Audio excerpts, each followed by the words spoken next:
And we're going to talk Tyranids again, because John and I just talked for like 3 minutes thinking that we were actually live, or at least I thought we were live. So I gave myself some excellent content, and I hope everybody appreciates what they didn't get to see, because it was magical. I basically solved all the world problems.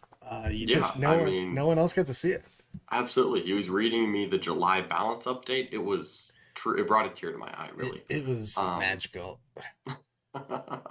Welcome, everyone. Welcome to another tier list. I'm happy to be talking about the Tyranid Troops. Troops. A little bit of a shorter slot here. This is the only Tyranid slot that is not just like overflowing with plastic kits that I have to buy one of each. Can I tack on flyers to this? I can draw a flyer. Yeah, I mean, I can add flyers to the tier list if you want. You want me to put a Harpy and Crone in there? I would love to have a Harpy. All right. Well, we'll get through it now. We're gonna do troops and dedicated transports, and we're gonna put flyers in there. We'll just get it started. There will be flyers by the time we get to the end of this. I love everything about this. Let's talk about things and stuff. I guess we should talk about Gaunts first. Yeah, I mean, they're like literally the staple Tyranid troop. They are old reliable. Old reliable. Not as old reliable as Old One Eye, who is old and... Yeah, old and reliable. Or Old Man Brad, who is old unreliable, as I like to call him. So, I don't really like Gaunts. Let's be honest. Yeah, no, I don't either. Let's be very transparent about that. So what I'm kind of trying to figure out is, do I not like Gaunts because they're bad, or do I not like Gaunts because the rest of the book is good? I think a combination of both. I also think that the fact was when you compare them to the next one we're going to look at, which I think is Gargoyles, or the next one we're looking at, they're significantly worse. I mean, having the fly keyword is pretty crazy. Fly infantry are just always going to win out on that. And it's also the price. They went up in price. So I can't even just spam them out. And these are also regular Gaunts, not punchy Gaunts, which, I mean, I'm just not going to take these. I mean, I'm not going to lie. It's just, there's better slots. I mean, I don't know if it's just because the book's so good, but meh. Yeah, so let's talk about like what they actually do. I mean, what Gaunts got was they went up 2 points, but they gained a point on their armor saves. They went from a 6 up to a 5 up. I don't think that's worth a point, but whatever. And then their flesh borers went up significantly. They went from 12-inch strength 4 AP dash to 18-inch strength 5 AP 1. So the flesh borers got a pretty not bad kind of buff there. I'll give you that, but I never wanted my Gaunts to have like a sweet gun. I mean, when you took Gaunts, you took a billion of them, that you took Devil Gaunts, and you just shot a million times 3 rolls. Yeah. So I've got other things in the army that can do the exact same thing for better and more durable and everything else. So I don't know. I mean, in any other book, these probably be pretty decent. I just don't care about the armor save, because when you shoot a Gaunt, the Gaunt dies. Yeah, like I can put it in cover. So like there's like this part of my brain that was like, if you put a Gaunt in cover and you take one of the lurk biomorphologies and then you get +2 to your save in cover, the Gaunt has a 3-up save. And I'm like, oh no, what if I'm not in cover, or they shoot me with more than a bolt gun?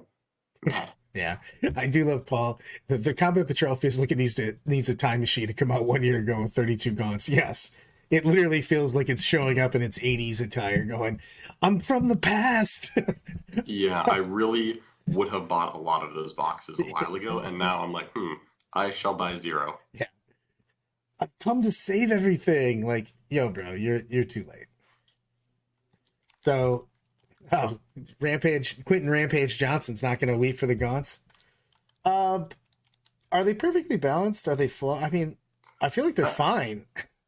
Like, okay, I just won't take them. It's a 7-point troop that is kind of garbage, has a gun. Like, when you compare them to other 7-point troops, like compare a Gaunt to a Zangor, and you're like, wow, one of these guys is T4, strength 4, has an invul and punches, and the other one's a Gaunt. They look pretty bad, and also a Zangor is not even like a good unit that I'm just comparing it to randomly.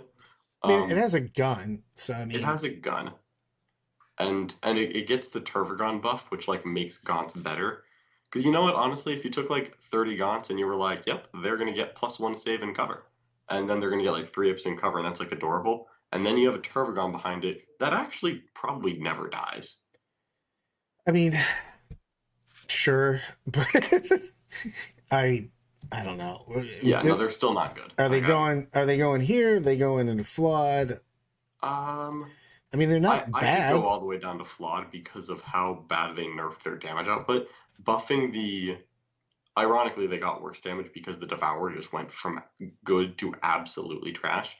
By the way, if you hit refresh, you should have a Harpy and Crone in there. True.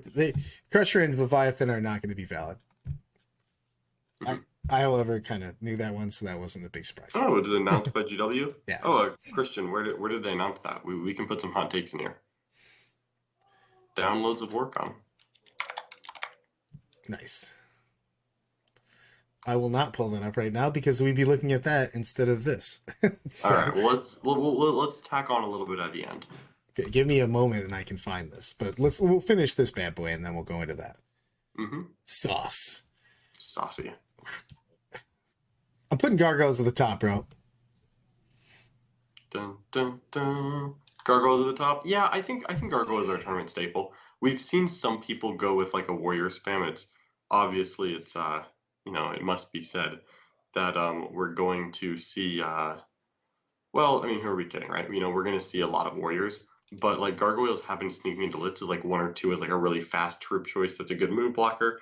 It's obsec, it can body block, it can screen. I was just about to say it's an obsec flying 12-inch move, obsec flying infantry troop.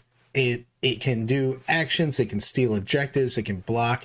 I mean, if the rest of the Tyranid book wasn't so out of control amazing, these would be crazy time. You would have just been excited just to have this. You know what I mean? So that's a big deal. I mean, the fact that you can just fly up and steal objectives is a huge deal, for one. Mm-hmm. Flying infantry is always going to have a place in my heart. Oh, yeah. Flying infantry that's cheap. It's when you compare a Hormagaunt to a Gargoyle. If you ignore the Hormagaunt synergy, a Gargoyle is a Hormagaunt that traded its flak armor for a jump pack. Yeah. That's what I'm saying. It's just, you can just zoom in. And I don't think I'm going to mass take Gargoyles, but a couple units of Gargoyles are just going in all my lists just because I want to steal those early game objectives. And I also like the ability to move block early too. Mm-hmm. Yeah, I like them from a as a tournament staple because I think every good Tyranid list will have them, but I don't think that they're like necessarily an S tier unit. I think Gargoyles are just a very good troop choice, and they're probably like an A tier unit. But like a good troop choice is just something you need because you have to fill your battalion. That was just what's exactly. That's what I'm saying. I think it's just going to be in every list.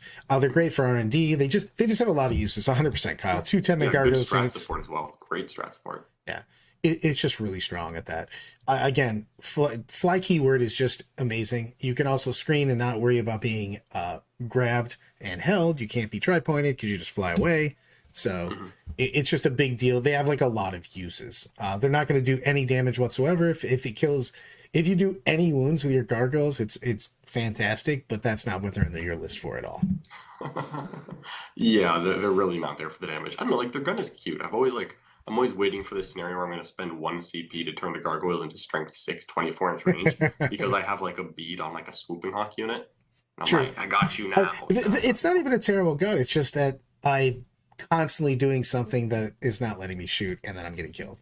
I'm doing R&D, I'm blocking, I'm stealing an objective. You know what I mean? Whatever they're doing, the next turn, what they're doing is getting put off the table because they just got removed.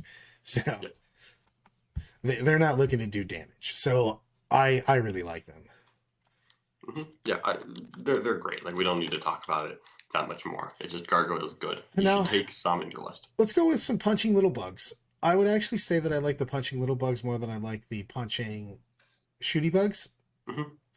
I also like the ability to go all the way across the table. I don't really like the idea of investing anything in this, but depending on what high fleet you're playing and your pregame moves and stuff like that, it's also kind of a big deal that you can just kind of steel. Do the same type. You can do whatever you're doing with the Gargoyles a little bit worse, but they hit significantly harder. Yeah, I mean, you do have the nice strat though to go fast. Like I can kind of justify a unit of Hormagaunts because they move 10 instead of 12. So for the same point as a Gargoyle, you're 2 inches slower. You're the same cost. You're mildly tougher. But for that 1 CP, you go 16 and can then charge.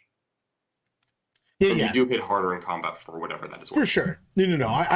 I like, we played a decent amount of test games with these guys, and they're very annoying in the fact that they do, like anything that can move very quickly and do pregame moves and everything else, they do change your opponent's deployment, and that in itself is fairly worth a lot of consideration, just because of the fact that anytime you can alter how your opponent's putting their models out, it's a huge deal. Yeah, no, I mean, there's always going to be crazy value in that. Are we... Like, honestly, Hormagaunts, they're almost a strong choice to me. I feel like it's just, like, the biggest problem with Hormagaunts is that the rest of the Tyranid strats are so good that I don't want a worse unit of Gargoyles that needs CP to be better than Gargoyles. I'm gonna put them in strong just because we just don't have that many troop choices. So I think if you're looking at them based on just the troops, I really think that they go into strong. Yeah, I think they are distinctly the third best troop, though, and they're just not going to make lists because of that. Well, let's talk... Yeah, put it in strong. I put it in strong. What's this? Where's the Tyrannocyte going? I mean, I threw dedicated transports in. I mean, hit refresh and you'll get the Harpy and Crone, by the way. Hold on. Look at that. Find a refresh button. I'm so good at technology, bro. I'm like a ninja. I think this thing's perfectly balanced for what it does. It's 100 points of a drop pod. It's not great. It's not bad. It just does. No, it just does drop pod things. It is better than a drop pod. Yeah. But it does the same thing as a drop pod, and it costs more than a drop pod. So, like, okay. I mean, I love that it can move, so it doesn't come with the inherent weakness of the drop pod. I mean, it does have a lot of nonsense rolls. I mean, it rolls a lot of dice, which makes me happy, I guess. So yeah, because it's got 15 shots that are good, but a ballistic skill 5, so it's like, ooh, feeling like an orc today. I just, I don't know. I think this is perfectly balanced. I mean, I don't know if I can't justify it in strong. Maybe if I had more things that I wanted to drop pod. I've tried to drop pod Pyrivores and stuff like that. It's just a drop pod. If there was more things I would want to put in there, I guess the problem with me in the Tyrannocyte in the Tyranid list is there's so many other good things. Like 100 points in a Tyranid list gets you really close to an amazing unit. So like, I don't know if I want 100 points in a transport. Yeah, the same amount of points as 6 Pyrivores in a drop pod is 9 Pyrivores running at your opponent. Right. So are 6 of them going to make it there? Honestly, probably, yeah. Yeah, that's why I think it's perfectly balanced. I think there's absolutely nothing wrong with the Tyrannocyte. I just don't think it's strong, but it's definitely not a flawed choice. It is what it is. It feels fantastic. Yeah. I kind of like it a little bit more in the Lurk factions because it can become OBSEC. And if the drop pod is OBSEC, that's actually kind of cool. That is true. I mean, if it's OBSEC, it literally goes into strong. I think by itself, though, it just goes into perfectly balanced. Yeah, it's fine. It's fine. Because, I mean, an OBSEC drop pod is kind of cool. So I can't really say anything about that for sure. Yeah. All right, you're ready to go to the next one? Yeah, I'm just gonna go ahead and put these warriors at the top here. Yeah, Tyranid Warriors. You know what? Tyranid Warriors were the much maligned, awful troop choice of the last codex, literally until Crusher Stampede made people take them. Exactly. You never saw Warriors. The thing about Warriors, I'm not gonna lie. The first times we were playing these, and all of a sudden I got hit by Strength 8 Warriors, and I went, "What?" When they get the sweet Strength 8 AP3 damage 2, and you're like, Power Fist's fascinating. Yeah, you're like, I was not ready for that. I thought I was going to get hit with a Lash Whip. So, apparently you've been working out. So, yeah, they're in the off season pumping it up. Be careful who you make fun of in middle school. They might grow up to be a Tyranid Warrior. Exactly. I mean, these dudes pound. Warriors are great. I mean, the fact that also that just transhuman built into them in Leviathan, it makes me fuming. I'm not gonna lie. Every time I shoot or get into a combat with them, I always go, and here's my wounds, and I wounded 10 times. You're like, you wounded actually 6 times or 5 times or whatever. You know what I mean? Because they're all like exactly. You were not prepared.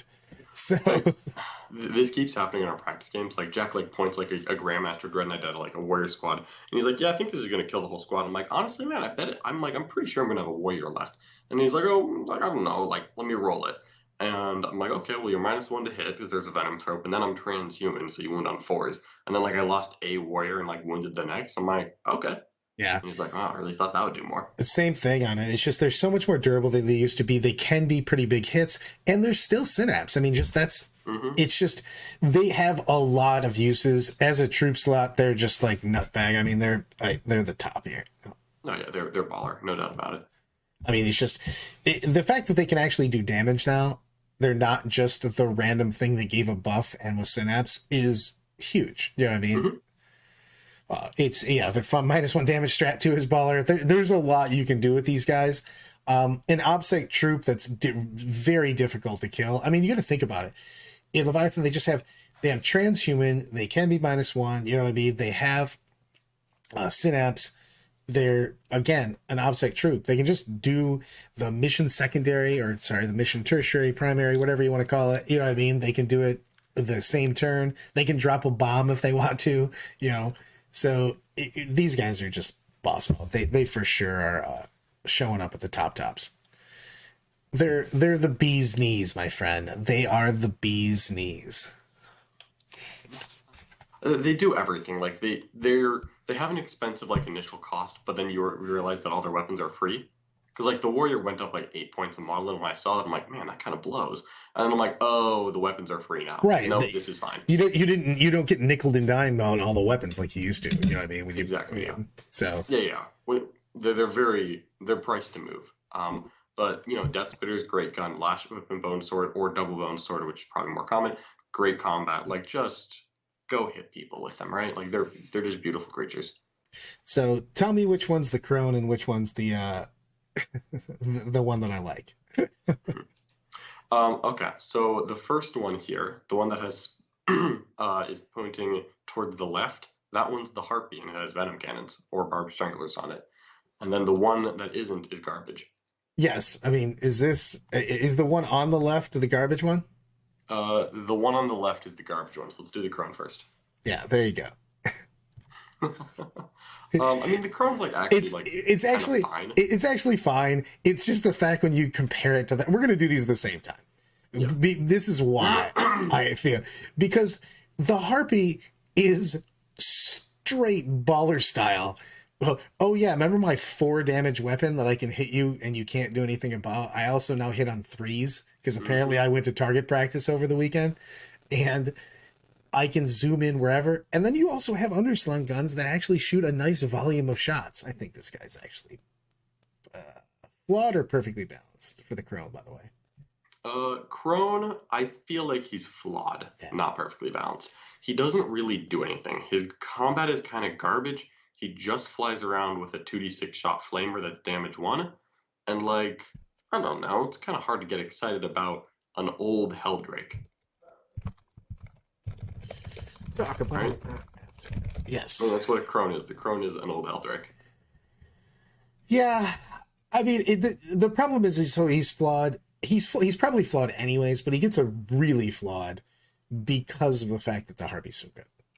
Yeah, it's that. Like, you just never would take a Crone. Like, there's no argument where, like, yeah, the Harpy's good, but in this scenario, I want the Crone. And the scenario is against the dreaded Gretchen blobs that we just aren't expecting to see right now. It still will kill less than a Harpy. I don't know what I'm talking about. Like, I mean, it's just, it's worse in literally every single way. That's no, my... Hold on. I think I can do this. Okay, so I think the scenario where the Harpy is worse than the Crone is if your opponent is playing Cadians, spamming conscripts, and took the Mortal Wound Defense Warlord trait. Hold on, I'm going to hit you with false, and I'm going to use my gift for it, so... Oh. Just accept the fact that this guy's kind of a chump and we'll move on with our lives. Yeah, the Crone is cool. He doesn't really do much. He's fine. The Harpy, however. The Harpy is a bomber and a baller. He's a both. He's both. So I saw you put the Harpy in tournament staples. I don't know if I think he's probably strong, but I do love him. I haven't been taking the Harpy.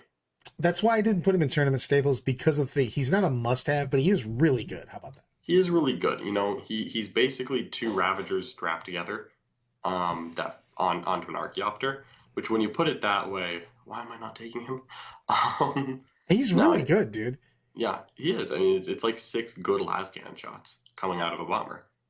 And trash shots. Yeah, exactly. It's just it has. He's at least strong. I mean, I could put him in tournament staple. I mean, it's somewhere in between, because he doesn't have to. He's not an auto take, but he is really good. Yeah, it wouldn't take much convincing for me to put him in my list. Like, I've kind of like flirted with it, thought about it, and haven't actually done it. It's really strong though. Playing my pointy ears, it's super annoying for Harpies to exist. Yeah, I fully believe that. Harpies are boss mode, you know, no way around it. Yeah. They are all of the All of the ugh.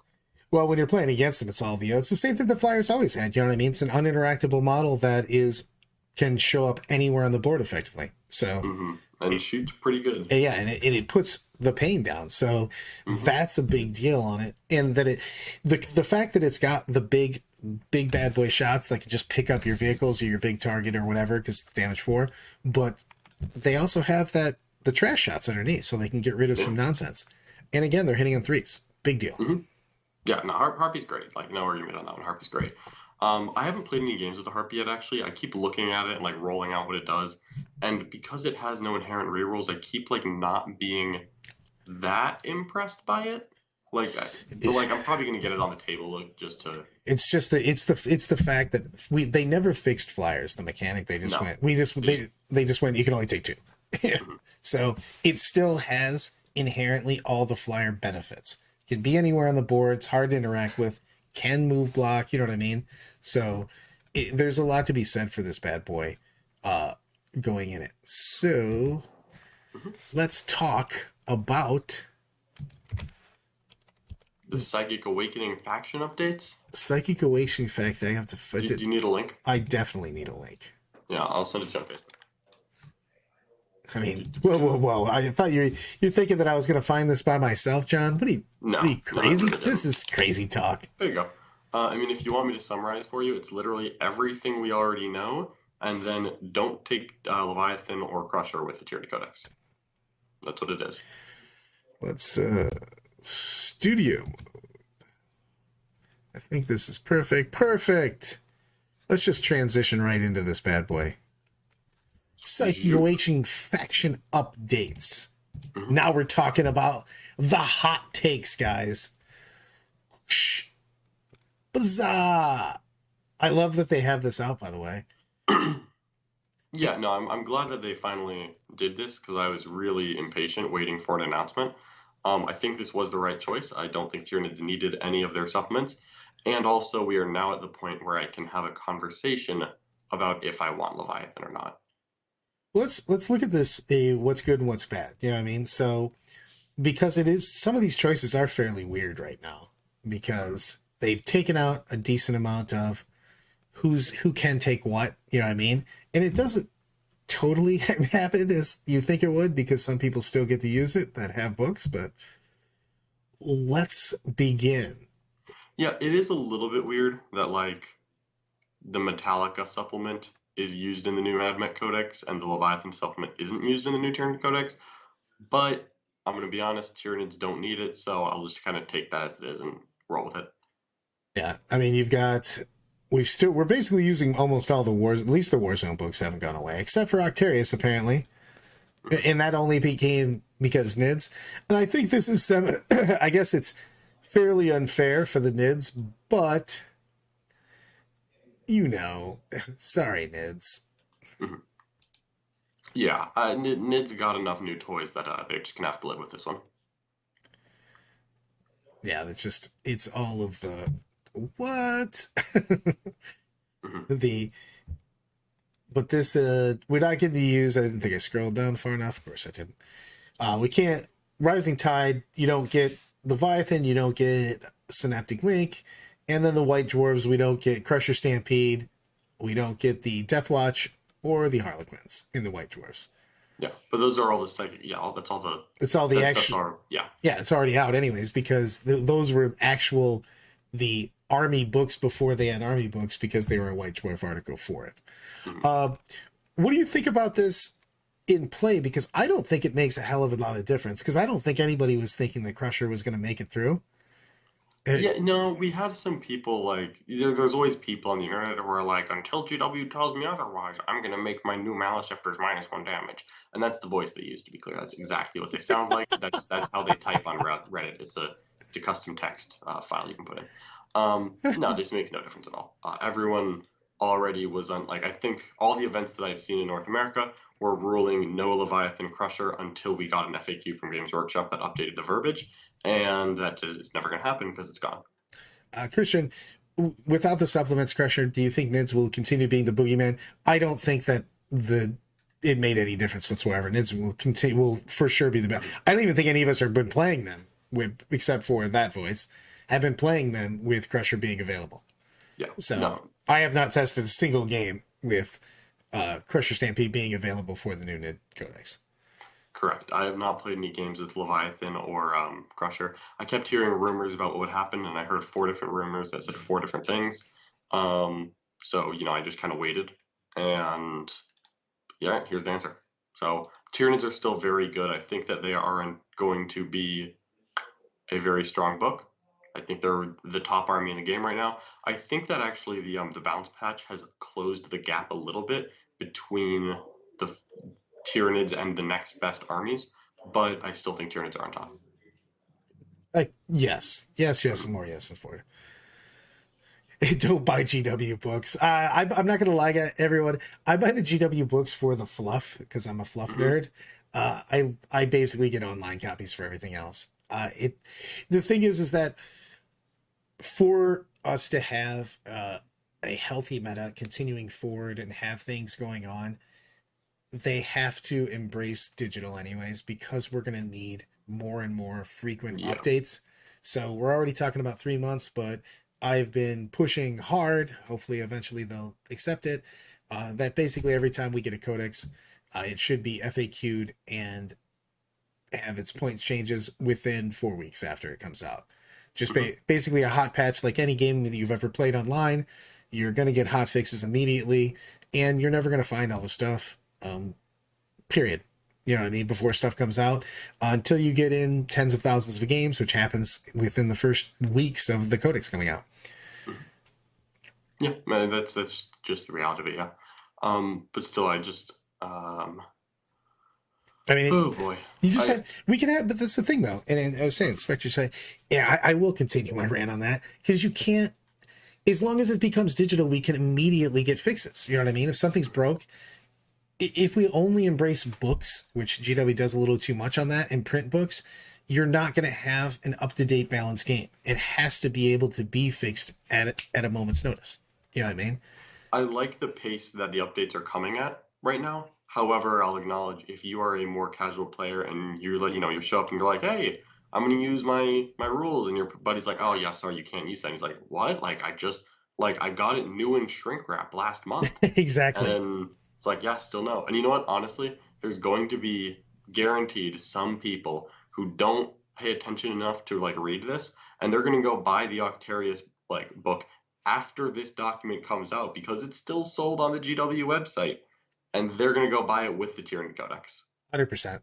And then their buddy's going to be like, yeah, no, that's a Death Watch book now. I really do think that we need to start.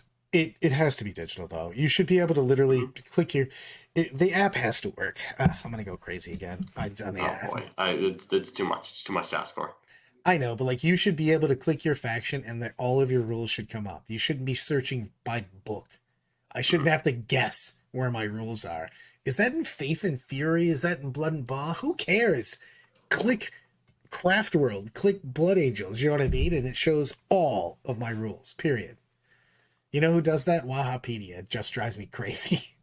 Yeah, they sure do, don't they? Okay, I gotta get my chi back together. All right. Well, are you excited for our next one? I am. I'm very psyched. Tomorrow we will have the fast attack choices. I'm ready to rock and or roll. And I agree. Everybody on the digital thing. And the thing also, I have more stuff today. More stuff today? I'm going to talk. I got Marines today at 4:00. Woohoo! I'll also mention that there is a game coming up at 1 p.m., so in about an hour and a half. We've got Jack's Blood Angels going up against Nick's Death Guard. Can confirm Nick has painted a Malignant Malignifier. Malignant Malignifier. I feel like you guys are just making these things up now. We weren't the ones making that up, I promise. Yeah, to end my rant, by the way, if you have digital, your stuff's always valid. Whatever you paid for it, yep, is always up to date and valid. So they just got fix it, GW. Right. Fix it. That's all I'm saying.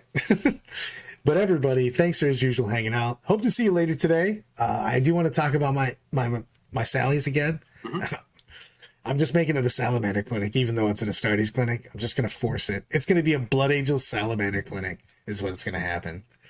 So, but we're taking Marines to the team tournament also. We're taking Iron Hands to BFS. That's a hot take there. Yeah, I'm actually really excited to see how that goes. I think Iron Hands is going to be really interesting. So, everyone, as usual, thanks for hanging out with us. And we will be here the rest of the week. We got fast attacks tomorrow. And I'm pretty pumped up. We're going to rock this out. We're going to rock and or roll this. Queen's Wave.